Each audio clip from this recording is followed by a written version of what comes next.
அமுதனுக்கு என்னதான் ஆச்சு? இந்த ஒரு கேள்விதான் நம்ம எல்லார் மனசுலயும் அதிகமா ஓடிட்டு இருக்குங்க.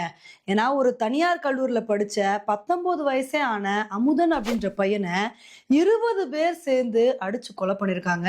இந்த ஒரு செய்திய கேட்கும்போது நம்ம நெஞ்சே பதபதைக்குதுங்க. அந்த அளவுக்கு ஒரு சோகமான சம்பவம் வந்து நடந்திருக்கு. ஆனா, இந்த ஒரு சம்பவத்த பத்தி அந்த தனியார் கல்லூரி என்ன ஒரு விளக்கம் குடுத்திருக்காங்க அப்படின்னா, இந்த ஒரு விஷயத்துக்கும் எங்களுக்கும் சம்மந்தமே இல்ல. ஏன்னா ஆல்ரெடி அந்த பையன நாங்க சஸ்பெண்ட் பண்ணிட்டோம். அந்த பையன் என்ன தெரியுமா பண்ணான்? அந்த பையனும், அந்த பையனோட ஃப்ரெண்ட்ஸும் ஹாஸ்டல்ல தங்கி இருக்கும்போதே, சமையல்காரர போட்டு வம்பிழுத்து, அவர போட்டு தாக்கியிருக்காங்க. அதனால தான் அந்த பையன கூப்ட்டு வார்ன் பண்ணி, அவங்களோட பேரண்ட்ஸையும் கூப்ட்டு வார்ன் பண்ணி, அந்த பையன நாங்க வந்து சஸ்பெண்ட் பண்ணோம். சஸ்பெண்ட் பண்ணதுக்கு அப்புறம் தான் இந்த ஒரு விஷயம் நடந்திருக்கு. அதனால இதுக்கும் எங்களோட காலேஜுக்கும் எந்த சம்பந்தமுமே இல்ல. அந்த அமுதன் அப்படின்ற பையனுக்கு என்ன நடந்துச்சு அப்படின்றது எங்களுக்கு தெரியவே தெரியாது. இத காவல்துறை தான் வந்து விசாரிக்கணும் அப்படின்னு இந்த மாரி ஒரு பதில சொல்ட்டாங்க. ஆனா இவங்க என்னதான் இந்த மாரி விளக்கம் குடுத்தாலும், ஊடகங்கள் வந்து இன்னைக்கு விடுற மாரி இல்ல. என்ன கேள்வி எழுப்ப ஆரம்பிச்சுட்டாங்க அப்படின்னா, எங்களுக்கும் அந்த பையனுக்கும் எந்த சம்மந்தமும் இல்ல. இந்த விஷயத்த பத்தி எங்களுக்கு எதுவுமே தெரியாதுன்னு சொல்ல தான், இந்த பிரஸ் மீட் நீங்க வந்து நடத்துனீங்களா? எப்படி நீங்க வந்து பொறுப்பு இல்லாம இந்த மாரி பதில் சொல்லலாம்? உங்க காலேஜ்ல அத்தன ஸ்டூடண்ட்ஸ் படிக்கிறாங்க அப்புட்ன்னா, அப்ப அத்தன ஸ்டூடண்ட்ஸ்க்கு நீங்க தானே பொறுப்பு. உங்கள நம்பி தானே பெத்தவங்க வந்து அனுப்புறாங்க. அப்படி இருக்கும்போது, இந்த விஷயத்த பத்தி எங்களுக்கு தெரியவே தெரியாதுன்னு சொல்லிட்டு நீங்க எப்படி வந்து சொல்லலாம்? நீங்க பண்றது பெரிய தப்பு அப்படின்னு சொல்லிட்டு, இந்த மாரி வாக்குவாதத்துல வந்து ஈடுபட்டுருக்காங்க. அந்த வீடியோ எல்லாமே இப்ப சோசியல் மீடியால பயங்கர வைரலா வந்து ஷேர் ஆகிட்டு இருக்கு. இப்ப இந்த விஷயத்த பார்த்துட்டு பல பேர் என்ன சொல்லிட்டு வந்துட்டு இருக்காங்க அப்படின்னா, இப்ப இந்த விஷயத்துல கல்லூரி நிர்வாகம் குடுத்த விளக்கத்த நம்மனால அவ்வளோ ஈஸியா நம்ப முடியாது.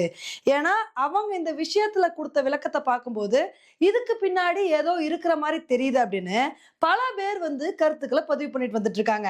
ஏன் இந்த மாரி எல்லாரும் கருத்துக்கள பதிவு பண்றாங்க அப்படின்னா, அந்த அமுதன் அப்படின்ற பையனோட பெற்றோர் வந்து என்ன சொல்லியிருக்காங்க அப்படின்னா, "என் பையன் மேல எந்த தப்புமே இல்ல. என் பையன அநியாயமா கொலை பண்ணிட்டாங்க. என் பையன்கிட்ட அந்த கல்லூரி நிர்வாகம் என்ன கேட்டிருந்தாங்க அப்படின்னா, இந்த காலேஜ்ல யாரெல்லாம் வந்து கஞ்சா விக்கிறாங்க அப்படின்ற லிஸ்ட்ட வந்து நீ எழுதி குடு. நாங்க வந்து மத்தத பார்த்துக்கிறோம். நீ அந்த லிஸ்ட்ட எழுதி ஒரு கையெழுத்து மட்டும் போட்டு குடு. நீ சொல்ற விஷயம் வெளிய யாருக்கும் தெரியாம பார்த்துக்கிறோம். இத வந்து ரகசியமா வச்சுக்கிறோம்" அப்படின்னு சொன்னாங்க.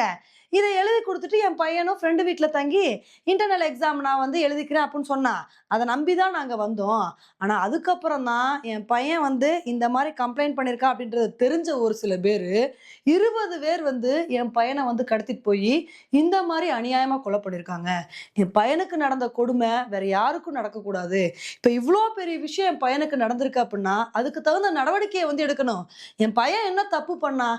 எதனால என் பையனுக்கு இப்படி ஆச்சு? அப்படின்னு சொல்லிட்டு அவங்களோட ஆதங்கத்த வெளிப்படுத்தியிருக்காங்க. இப்ப இதையெல்லாம் வந்து பார்க்கும்போது, என்ன சொல்றது அப்படின்னே வந்து தெரியலங்க. இப்ப இந்த விஷயத்துல பள்ளி கல்வித்துறை அமைச்சர் ராஜ்மோகன் அவர்கள நெறைய பேர் விமர்சனம் பண்ணிட்டு வந்துட்டு இருக்காங்க. அதுக்கான காரணம் என்ன அப்டின்னா, சட்டசபையில இந்த விவகாரத்த பத்தி எதிர்க்கட்சி தலைவர் உதயநிதி ஸ்டாலின் அவர்கள் கேள்வி எழுப்பினாரு. அமுதன் அப்டின்ற மாணவனுக்கு இந்த மாரி ஒரு விஷயம் நடந்திருக்குன்னு. அதுக்கு வந்து அமைச்சர் ராஜ்மோகன் அவர்கள் என்ன சொல்லியிருந்தாரு அப்டின்னா, இந்த பிரச்சனை எதனால தெரியுமா நடந்திருக்கு? கோஷ்டி மோதல்னால தான் வந்து நடந்திருக்கு. இறந்து போன அந்த பையனுக்கும், மத்த மாணவர்களுக்கும் ஒரு சில பிரச்சனை இருந்திருக்கு.